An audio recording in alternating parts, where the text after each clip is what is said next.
प्रिय भक्तों, जय श्री राम। प्रिय भक्तों, हमारे हिंदू सनातन धर्म में एकादशी का विशेष महत्व है। हिंदू पंचांग के अनुसार साल में कुल 24 एकादशी पड़ती है। ऐसे में हर मास के कृष्ण पक्ष और शुक्ल पक्ष में एक एक एकादशी पड़ती है और हर एकादशी का विशेष महत्व है।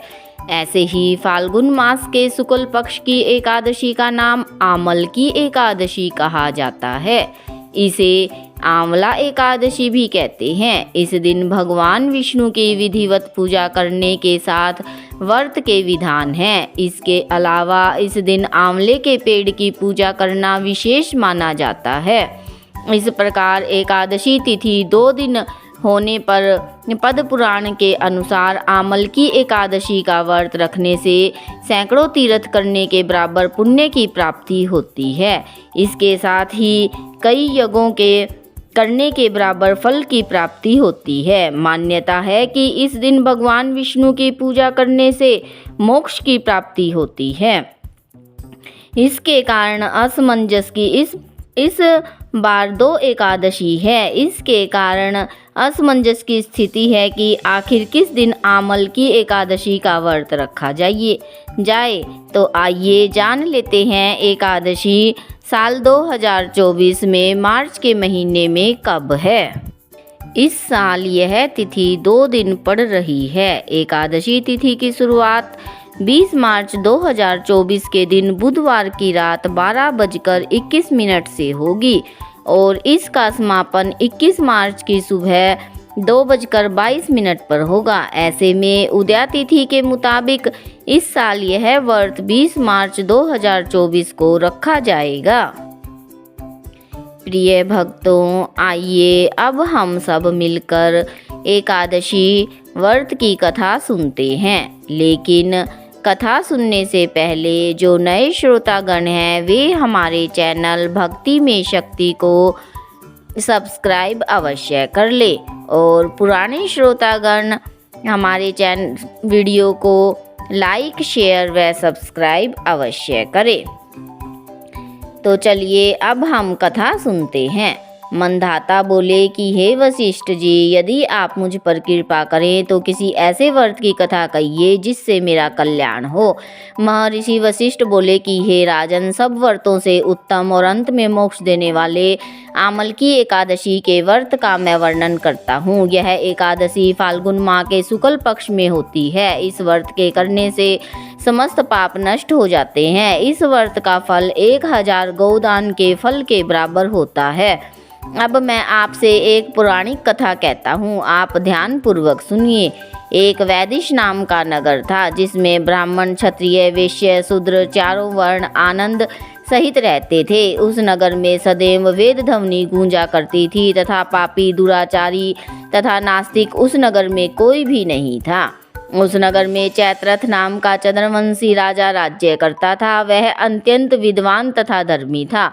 उस नगर में कोई भी व्यक्ति दरिद्र व कंजूस नहीं था। तब सभी नगर निवासी विष्णु भक्त थे और अबाल, वृद्ध, स्त्री, पुरुष एकादशी का व्रत किया करते थे। एक समय फाल्गुन मास के शुक्ल पक्ष की आमल की एकादशी आई। उस दिन राजा, प्रजा, बाल, वृद्ध सब ने हर्षपूर्वक व्रत किया। राजा अपनी प्रजा के साथ मंदिर में जाकर पूर्ण कुंभ स्थापित करके धूप, दीप, नवेद, पंचरत्न आदि से धात्री अर्थात आंवले का पूजन करने लगा। इस प्रकार स्तुति करने लगे। एकादशी जी की वे स्तुति करते हुए एकादशी की इस प्रकार पूजा करने लगे।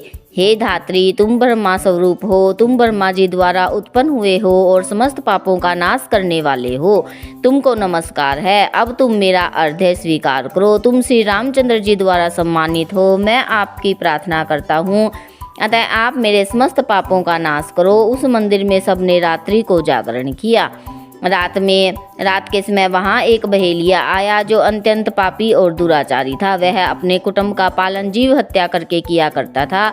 भूख और प्यास से अत्यंत व्याकुल वह बहेलिया इस जागरण को देखने के लिए मंदिर के एक कोने में बैठ गया। विष्णु भगवान तथा एकादशी मात्यम की कथा सुनने लगा। इस प्रकार अन्य मनुष्यों की भांति उसने भी सारी रात जाग कर बिता दी। प्रातः होते ही सब लोग अपने अपने घर को चले गए। बहेलिया भी अपने घर को चला गया। घर जाकर उसने भोजन किया। कुछ समय बीतने के पश्चात उसकी मृत्यु हो गई। लेकिन आमल की एकादशी के व्रत के प्रभाव के कारण उसने राजा विदुरथ के घर जन्म लिया और उसका नाम वसुरथ रखा गया। युवा होने पर वह चतुरंगी सेना के सहित तथा धन धान्य से युक्त होकर 10,000 गांवों का पालन करने लगा।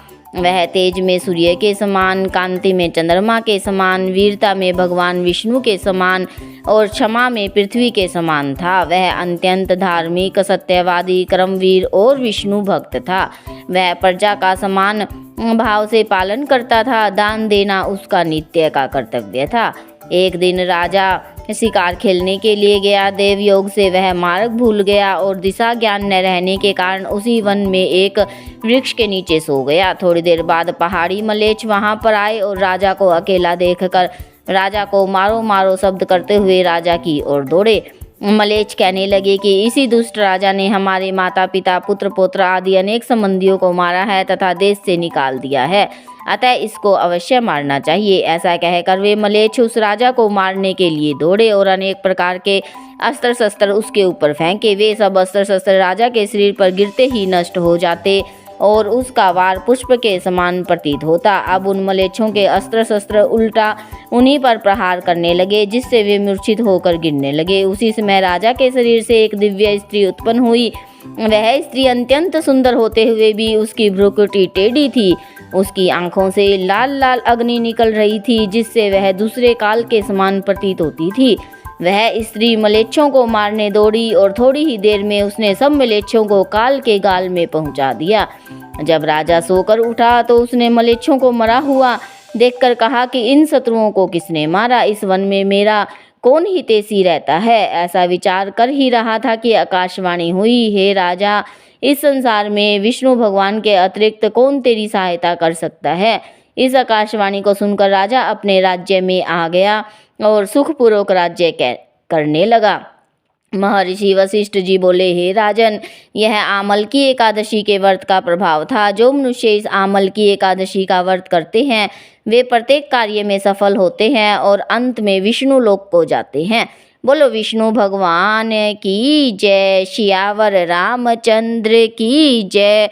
श्रीमन नारायण नारायण नारायण, श्रीमन नारायण नारायण नारायण। प्रिय भक्तों, इस कथा को सुनने के बाद मैं आपसे कुछ जरूरी संदेश कहना चाहती हूँ। प्रिय भक्तों, यह जरूरी नहीं है कि अगर हमारी शारीरिक सामर्थ्य ना हो तो भी हम सारा दिन भूखे रहकर व्रत करें। इससे हमारी तबीयत बिगड़ने का डर रहता है। व्रत का लक्ष्य यह होता है कि हम ज़्यादा से ज़्यादा भगवान को याद करें, भगवान के समीप रहें।